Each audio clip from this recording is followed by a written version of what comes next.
So the best place to start in regards to reducing weight is setting a goal.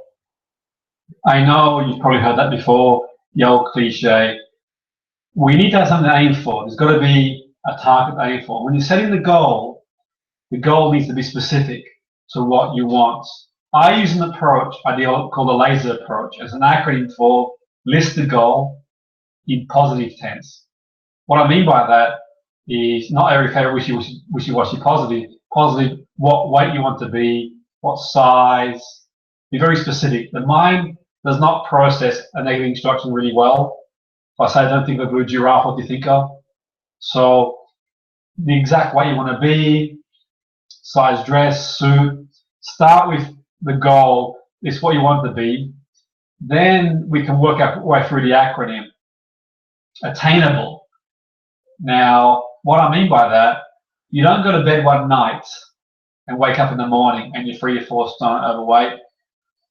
Over time, we gradually put the weight on, and for a number of reasons, and some that we'll talk about tonight. It could be emotional reasons, it could be lifestyle change, it could be setback. Many reasons we can put weight on. It's usually linked, for the most part, to what we eat, nutrition. Yet all that said and done, people know what to eat, they still struggle. When I say attainable, well, a lot of people tend to yo-yo diet where they want to lose 3 or 4 stone in, say, 2 weeks, for example. And for me, in my opinion, it's not really plausible because it's not sustainable. You don't take 2 weeks to put the weight on. And for me, 1.5 pounds, 2 pounds a week is going good. Depending on what weight you are, metabolism, that's for sure, individualized. But I think the thing is, it's easy to get disheartened if you set yourself a target that is unattainable, or maybe not attainable in the duration, the time frame. You put pressure on yourself where you want to phase into that lifestyle. And that's the AIM acronym, specific and sensory awareness. So when you achieve the goal, to make it compelling and real, I could never imagine, say, a Da Vinci or a Stephen Jobs writing a smart goal. I'm against smart goals, but at some point, you've got to make it compelling. What will you see, hear, and feel when you achieve the goal? What will you see, hear, and feel? So you can close your eyes when you do this and block out the outside world. So will you see when you achieve the goal? Do you see yourself looking in great shape? How will you feel emotionally? What will you hear? You might hear compliments. You feel great. And this is where it becomes compelling. It's a bit like when you see that sports star score the goal in the World Cup final, and they say they heard the crowd roar, it felt awesome. As a 12-year-old, they dreamt it. So that's the key for me, that part of the process. The E stands for ecology, and just some jargon for consequences. In achieving the goal and working towards the goal. It's a bit like a cost-benefit analysis. And why would you do that? Because it's important that it's the right time for you. It's important that you weigh it up. You're going to make lifestyle changes. It's not easy, especially in families. You cook for the family, yourself, and you go training. You've got a young family, you exercise, and it means being away from young family. So look at ways holistically that we can implement a strategy that can work well for the greater good. So it might be that you play sport with the family instead of going to the gym for social interaction. So that's quite useful. The resources you've got to achieve the goal, and you can write them down, list the resources. You write them down, yourself, your best resource, and steps you can achieve the goal. If you want me to email you some details on the acronym, I can do. Because of time, I don't have a lot of time to spend on this acronym, but it's a great place to start. It's a place I generally start with most people when I work with them. I'm doing this for a long time. The story you heard, no doubt, about when I got asked by the BBC radio a few years ago to help this woman who was in the 60s who not long retired, Margaret, and they said, could you help her using mental strategies, psychological strategies, to overcome an issue that she has around weight. And she was 3 stone or so overweight in her own mind. And when the BBC asked me to do the show on radio, I said, yeah. When I spoke to Margaret, she told me that it was impacting her life in many ways. In the ways that social avoidance, it was impacting her life. She wasn't going out. She was recently retired, and I think she parted with a long-term husband. I don't know, something along them lines. She avoided social interactions, and she wasn't doing a lot of things she'd like to do. So for her, the weight was more about her getting back out there, doing things that she hadn't done for a long time. And the issue that she had, and I stand corrected on this issue because I remember she said to me, if I recall, many years ago now, been doing this for so long, the transcripts are out there, you can Google them, you can listen to the show. I recall her saying that she had a thyroid issue too. I don't know, I'm not a medical person, I deal with the mind and physical training. And I recall her saying that, I think, I stand corrected, it might be in the transcript, the medical person said that it might be hard for her to lose it based on that condition. So she asked me, would you still consider working with me? I said, well, as long as the medical person is happy with you to work with you, I don't want to step on their toes. I'm happy to work with you. I don't know what's going to happen because I'm not a medical person, but we can have a go and see what happens. And when we and she ended up the way she wanted to be, and it's an amazing woman, really amazing woman. The amazing thing about it was that, on the final show that we did 2-3 months after we started working together, we sat down on BBC Radio over in Manchester in the UK, and she talked about how it had a big impact on her life. She talked about how the impact it had on her life was she'd gone swimming for the first time in 56 years. She had a swimming phobia. And we did, on one session, a technique called timeline to help overcome, and other techniques, the phobia she had since 8-year-old. And as a result of that, she joined a social group swimming every Tuesday. She booked her first holiday in Spain after many, many years. She also started running for the first time, saying she had arthritic knee as well, and they gave her the confidence. Now, I'm not suggesting people do or don't do. I'm just sort of sharing with you what the positives about that. For me, a lot of the work was done mind. That's really important, working with that aspect, because we know what to eat. The answers are straightforward. It's logical. The logic is burn more calories than you consume, you're going to lose weight. That's the math.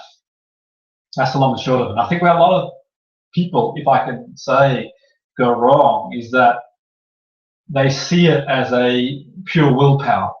They start in January, they're all psyched up, they're relying on willpower, and they get so far and then they have a setback in life and they're back to square one. I think that you've got to go deeper than that. And I think a lot of things focus purely on the food itself. My focus, what I do, and what I'll be covering in the seminar in the UK in Birkenhead, Liverpool on the 19th of April, is how you work with the mind as well as everything else to help you to move forward, to help you achieve. And I've been doing this in seminars for a long time, and I deliver it in seminars, and the mind part of it, because we know the answers logically, why don't we do it? And for me, we look at things like emotional eating. People eat as a coping strategy for emotional reasons. So the willpower breaks away. It's like an iceberg. The tip of the iceberg is the conscious mind. Underneath the iceberg, 90% we don't see is the unconscious mind, the same part of your brain that controls your breathing, your heart rate, all these things you do automatically, emotions and behavior to a large extent. And emotional eating, and to give an example, emotional eating, I want to know years ago, she'd broken up in her relationship, 2 years divorced, and she'd come home from work. And when she'd come home from work, she'd stay indoors and wouldn't do a great deal. And she'd come home late. She was a high-powered businesswoman. And what she would do, she would have all the wrong foods at the wrong time. Foods low in nutritional values that didn't give her any energy. They were high in sugar. So she had that sugar rush, so to speak. And when I did regression with her, I took her back in time. We explored the emotion. We went back to, she was a 4-year-old. And as we went back to when she was 4-year-old, she discovered that whenever she got upset as a 4-year-old, her mum would give her chocolate and cake. So she had a relationship with food, love, food. So she was compromising. She was having this chocolate to get those feelings of love back and that implicit memory association. We cleaned up, she moved forward, and she got to the way she wanted to be. But it shows you how the brain can be pretty implicit. The brain forms association. So for me, it's about taking control. Take control back of the mind. Because we know that, depending on which theory you've got, putting it mildly, I think sometimes people exercise, and by exercising, they think they can eat more. Exercise, for me, doesn't contribute a lot towards losing weight or reducing weight from a calorie point of view. What it does do, when you exercise, you're not eating, and when you exercise, you're releasing endorphins in the brain, the feel-good chemicals. And as you feel better about yourself, you're less likely to eat the sort of foods that give you the sugar rush and bring you back down again. So exercise is useful, but from the point of view of burning calories, you could run on a treadmill for an hour and burn about 300 calories. And that's equivalent to, say, a chocolate bar. They say that it's 3,500 calories. On top of my head is worth a pound in weight. Now, that's about, you think about it, you'd have to run a lot of miles. You'd have to run for 8-9 hours on a treadmill to burn that. And 6 or 7 chocolate bars. And there you go. And that's what I'm saying. It doesn't take overnight to put the weight on. 1 extra chocolate bar a day. So we burn 2,000 calories on average, depending on our size, female, male, metabolic rates, at rest. On top of that, you burn calories doing daily activities and the things that you do, mental energy and walking to a bus stop, walking up elevators, going shopping. So you're burning those calories doing that as well. All things said and done, if all things are equal, burning calories at metabolic rates, and all things are equal, you are eating and burning and things are steady. Let's say you have a bit more than what you normally eat every day at a certain time in the day, or any time of day for that matter, but certainly in the evening when there's no place for it to go and it's hard to digest and sleep's not even as good as it should be, then the issue is eventually you're going to put on that weight, be it a pound. And things are in life, and that's the way it is. So that's the long and short of it, really. So exercise is great from the point of view of endorphins in the brain. There's many health benefits to exercise. But write things down that you enjoy doing. Go for country walks. They're fantastic. They're fabulous. Country walks are great. Doing things you really enjoy doing, for me, is key. Socializing, play sports with family, find a side. It doesn't have to be the gym. Albeit the gym has its place, no doubt. Some strength work if you choose to do that. But that's another story for another day. For me, it's getting control. So you've got the emotion, you've got reward eaters, the people who are conditioned to eat everything on the table because they were told very young that there's someone starving somewhere in the world. And there is, obviously. We don't make light of that. But ultimately, eat when you're full, generally. You don't have to eat even more. You don't feel like a dessert, then don't have the dessert. There's no reason to have it. So you got the reward eaters, subconscious eaters, the ones who eat, like when you're in a cinema and you go through a whole pack of popcorn, subconsciously you're not even aware of it. By eating mindful, by being aware of what you're eating. So you've got food, so you're eating it and tasting it and chewing it. Because we eat for social reasons, and food is the source of energy. So the answers are pretty straightforward. We've covered some people and some issues around eating, but also bear in mind too that every advertisement that we see, our association to food doesn't really do us a lot of favors, because a lot of the stuff that we see on TV, the way it's marketed, it implicitly responds and associations and anchors us to feelings and sensations. So, for example, many years ago, I was walking in London after a seminar I did in London, a huge seminar. As I'm walking in London, you know, the big screen in London, the big screen in London, there's the big screen, and I'm watching the screen and I'm seeing these girls drooling, absolutely drooling over some guy with a six-pack, absolutely drooling over him. And I'm wondering, what's going on here? And I kept hearing 11:30, 11:30, 11:30. And you see this guy being hoisted, literally hoisted on this hoist, and he's cleaning the window, and they're using sex to sell arousal. 11:30 is dissociation. The person gets up in the morning and wonders why they feel like that soft drink at that time frame, and it's building an agonist association and arousal. A lot of commercials do that. Lots of commercials use association. So if I was to say to you, here's a glass of water with 10 teaspoons of sugar, whatever is in there, chemicals, you're unlikely to buy it. So the association the brain has to foods, be it crisps, when you think the oil and the stuff that goes in there, be it fast food. The fast food, there's loads of stuff that goes in there. There's whatever it is, and the ingredients they put in some of the foods are horrific. If you had to eat the ingredients alone on some of these foods, you wouldn't go anywhere near it. You really wouldn't. So for me, imagine getting the ingredients that goes into some of those burgers, or the ingredients that goes into some of those nuggets, or the ingredients that goes into some of those whatever they make, and you eat. If you just looked at it for what it was, you probably wouldn't go anywhere near it. So I do a lot of reassociating the food, and I do that on two levels. I can do it on a level where, from a motivational point of view, you're motivated to go towards a positive outcome, or you're motivated to go away from a negative outcome. So I do it when I do a hypnosis audio with people. I tend to get them to focus on, and they can put pictures in their house or wherever they want to, the images, reassociate the image to the food. So they can start by reassociating to what the ingredients that go into some of these processed foods, all these chemicals. They can reassociate to how they'll look if they carry on eating that way. We've all been there. I've been there. I used to be an athlete and I was competing at the highest level, and I still ate the same volume of food when I retired.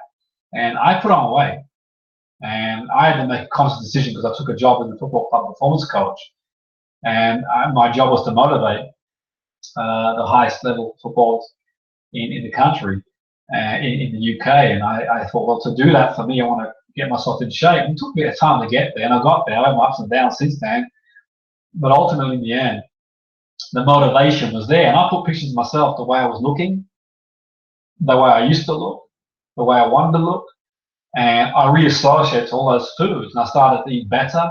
I started to juice. I make a juice. I use juicing to get my greens. I go green. During the week, my goal is high alkaline.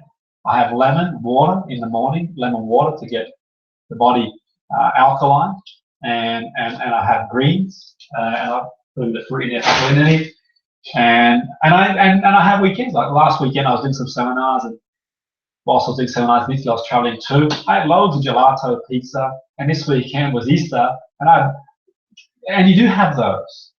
I had plenty of Easter eggs, and why not? Life's short. I don't want to beat yourself up. I think the key thing is really to get a balance.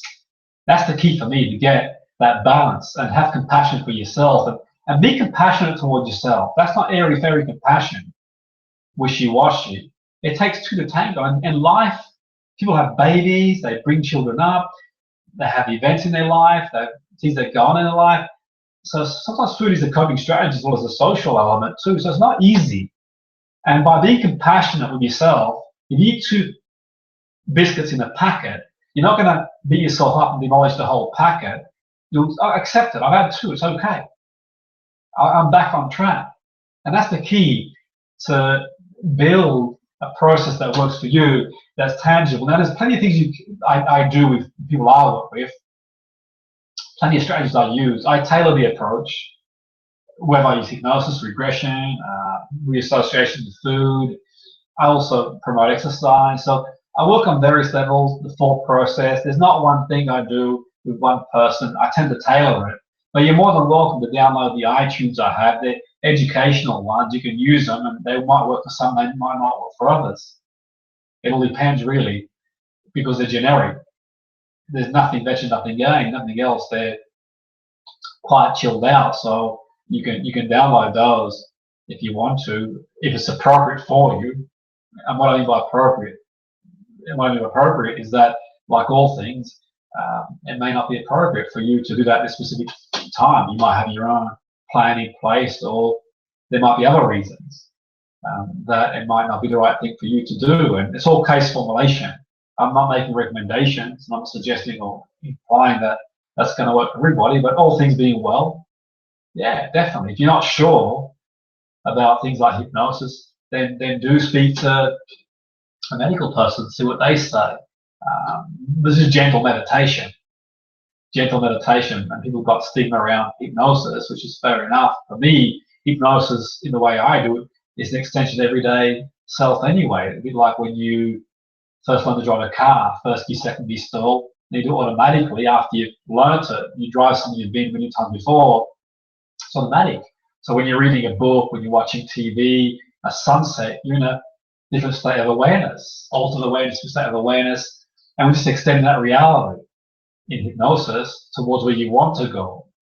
I don't have a lot of time, and it's down to cover every detail. You can email me. I've got DVDs that I've done on YouTube you can watch that talk more about that. But this is working at a different level of the mind, working at a more unconscious part of the mind, the part of the mind that your heart beats automatically, your breathing happens automatically.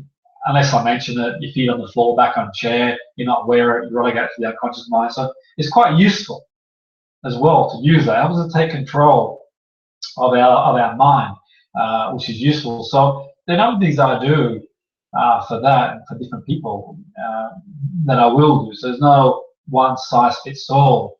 But I certainly think that that aspect is really important. So collectively, and also what's quite useful too, I find, is to have a thought diary. Now, I'm not implying to have some sort of diary where you're writing things down every 5 minutes, but it's quite useful to have a thought diary to see what's going through your mind.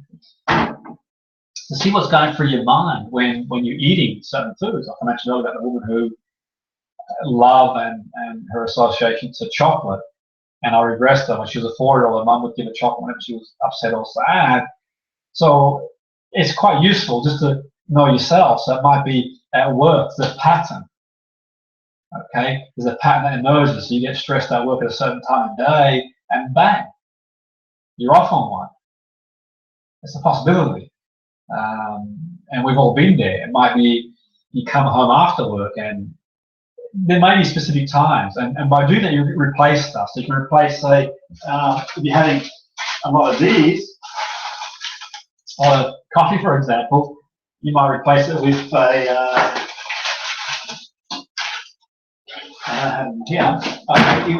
one of these. Now, I like to have coffee. I have, sometimes I have more than I should myself. I'm not saying it's a bad thing, but it's a stimulant. And when you add milk and sugar and so on and so forth, it compounds to everything else. And by replacing it, maybe limiting it. Now, I know from when I do corporate training, I go in there sometimes, and there's people who tell me they can't function unless they had 3 or 4 cups of these in the morning. I'm like, well, you've had 8 hours sleep, and some have the weekend off, and you need 3 or 4 of these. You need to tell me over the weekend, and you see what I'm getting at? For me, it's a mindset thing. Now, I'm not implying people's jobs aren't stressful. We've all got stress in our life. And what I'm saying is that, can we replace some of that with that gradually? Okay, can we make some changes? Some changes I made, I went gluten-free. Now, I know gluten-free ranges, some have got more sugar in there. And certainly, some of these bars that I have as an alternative, yeah, they've got more sugar. Things that made of fruit. I was doing a seminar on a health retreat once, and the guy says to me, I was having a juice, but it was a fruit. It had fruits in it. He goes to me, well, it's got a lot of sugar in there. I said, well, I understand that. And he said, well, sugar, whether it's processed or sugar, natural. I said, well, it is to a point. It is to a point. What I would say, the natural sugar in fruits has also plenty of minerals and nutrition. So if I eat a slice of watermelon, because I like it, or some pineapple, as long as I'm having 20 pineapples, I'm sure it's okay. I'm sure it's okay, unless someone's advised otherwise, because they've got some sort of condition that they can't have, they have to moderate their sugar, and fair enough, they follow that plan. But all things being well, moderation, because I personally couldn't imagine a life of just eating these, spinach. Okay, I'm not ready to be a rabbit yet, so I don't think I'm going to buy on just cucumbers, so to speak. It's making conscious changes where you can, and that's for sure. And for me, It's being more aware of it. And we see it, for example, people have too much of that. So you go out one evening and one glass turns into two, one becomes 3, 5, and can we change it? Can we alter it? So what I mean by compassion, have compassion for yourself. It's not entirely your fault. With all the advertising campaigns out there, with all the stuff that goes on out there, all the magazines, all these pressure people put themselves on there, it's hardly their own fault. Every block you drive, and wherever you drive, wherever in the world, and no matter where you are, America, Australia, UK, there's a KFC, McDonald's in every corner, and it's not easy to avoid that. You go in the supermarket and you don't know where to begin, really. It's not always easy. So I wouldn't beat yourself up too much about it, except have the goal and work towards it. Because if you beat yourself up, then the issue is then you've probably beaten yourself up already anyway. Then it's that willpower, that arm wrestle. If you're sensible about it and realize, you know what, I can get there, I will get there, I've been there before, I can get there again, it's just a matter of time, and make it a lifestyle change. And enjoy the journey, enjoy it. I mean, I love having a juice in the morning. I love the feeling it gives me. It's phenomenal. People say sometimes gym is a faff. And so, well, it's no more of a faff than making any breakfast. So you whack some of this in there, and you've got, you however many greens you need every day. Some might need more than others, and whatever. And I love it.